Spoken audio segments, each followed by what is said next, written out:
In just a matter of months, 4 African countries have had coups that have seen the ousting of their leaders. Leaders they claim are puppets placed by France, so they can do whatever they want with the country and their resources.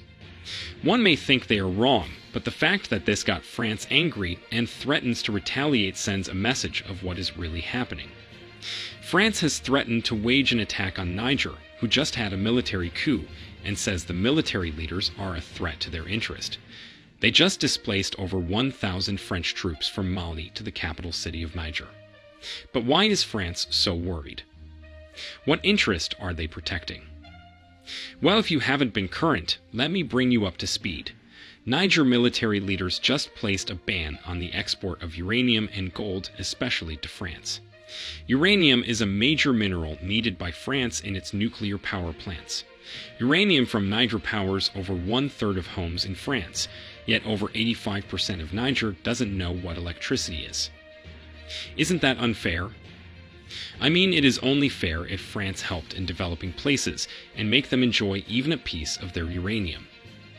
As a matter of fact, it is not just France. 25% of uranium entering the European Union comes from Niger.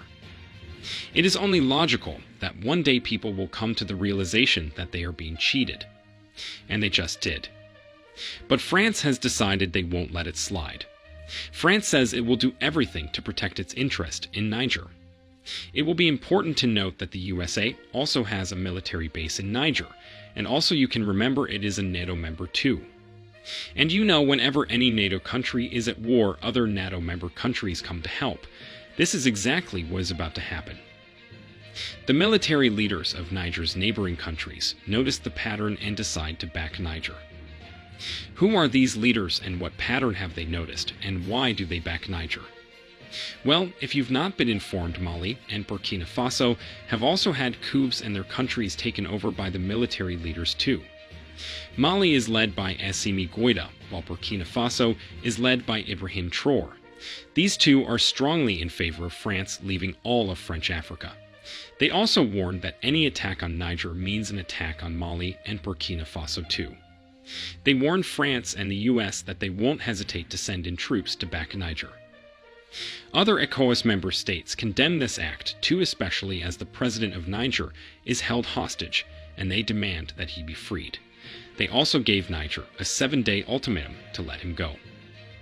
As a matter of fact, Nigeria has closed its borders and stopped all trade with Niger. The economy between Nigeria and Niger has slowed as a result of this, and the people of Niger suffer already as the country's economy heavily depended on Nigeria. The concern of Mali and Burkina Faso is that they see this as the same thing that happened to Libya. The fight starts with one NATO member, and at the end of the day, the country is at war with many NATO members. Can you see the similarity? Libya is in bad shape today because of its richness in oil. Congo is in constant conflict because it is so rich in natural resources and only one person is benefiting from this. France. Today, Niger bans the export of its natural resource and tit becomes a threat to France's interest. What do you think about this? Do you think Niger should continue trading with France for peace to reign?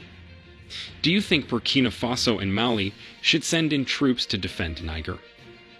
As for us, we love to see a world where every country uses its resources to make its people happy and rich while sharing a bit of God's blessings to the world with other countries.